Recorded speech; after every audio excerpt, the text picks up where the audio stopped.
Hello, and welcome back to the Tilted Crown Gourmet. Today, we're going to be making an Olive Garden inspired salad and dressing. We will also be making an Italian styled pasta Alfredo, and we're going to be making fresh pasta from scratch. And for good measure, we're going to throw in some chicken. So let's get some prep done and let's get cooking.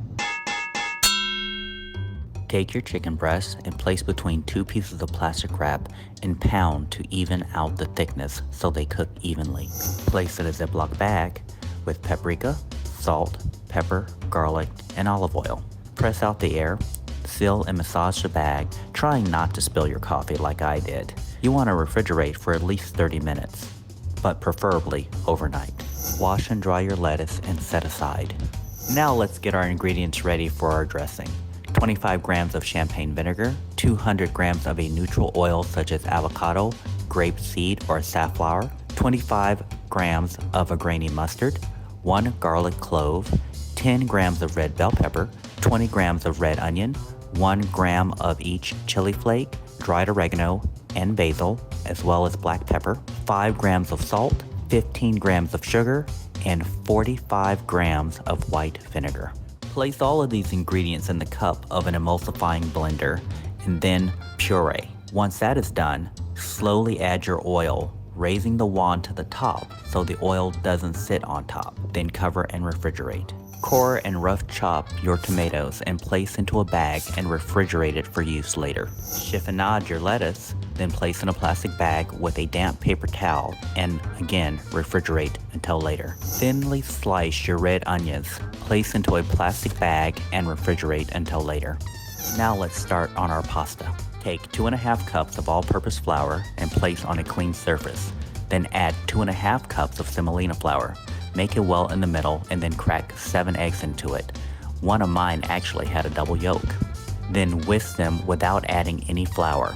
Once they are an even pale yellow, start incorporating your flour. Once it gets thick, change from your fork to a bench knife. Incorporate all of the wet dough with the flour. If it's too dry, add a little bit of water, a tablespoon at a time. If it's too wet, do the same with flour. The dough will be a bit hard due to the semolina flour. Knead this for 15 minutes. If you get tired, rest.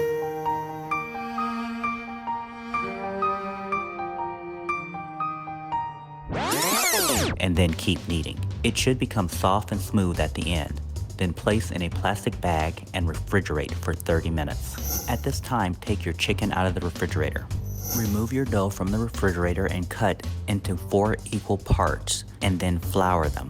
Then you want to start to roll your pasta through your pasta machine on its largest setting 3 times. This happens to be 7 on mine.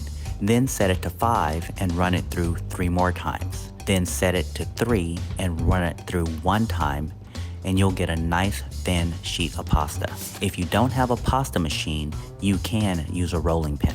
Once all of your pasta is rolled out, let it sit for 20 minutes on a clean, floured surface so it can harden up. Then you want to cut the sheets into 14-inch sections. Now take your pasta and run it through your fettuccine attachment on your pasta roller. Nest and let it set for 30 minutes to harden up.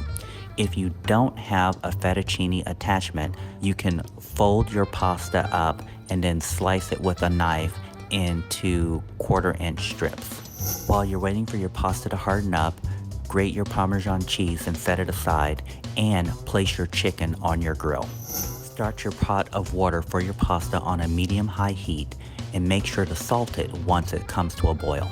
While the chicken is grilling, let's assemble the salad. In a large bowl, place some of your dressing, followed by your croutons, and toss. You want them to soak up the dressing. Add the lettuce, tomatoes, red onions, capers or Kalamata olives, pepperoncinis, thinly sliced salami if you choose, the Parmesan cheese, and more dressing, then toss to combine. Take your chicken off the grill and allow it to rest, then slice and set aside. Understand you will not use all this pasta. We've made a ton of it. You can refrigerate it for up to 3 to 5 days or freeze it for up to 4 months. Now, place your pasta in your boiling water for 2 to 4 minutes. Once it starts to float, it's done. Fresh pasta does not take very long to cook. In a bowl, place your butter and Parmesan cheese. When your pasta is done, do not drain it. Just place it directly into the bowl with the butter and Parmesan. Toss it with salt. Then you're going to add in some pasta water until it's nice and creamy. Plate your pasta and top it with your chicken and fresh chopped parsley along with more Parmesan cheese. Bon appetit. Don't forget to like, subscribe, and share so we can grow this channel. Also, stay tuned for my new channel that will be released in the coming weeks called The Tilted Crown Gourmet Travels.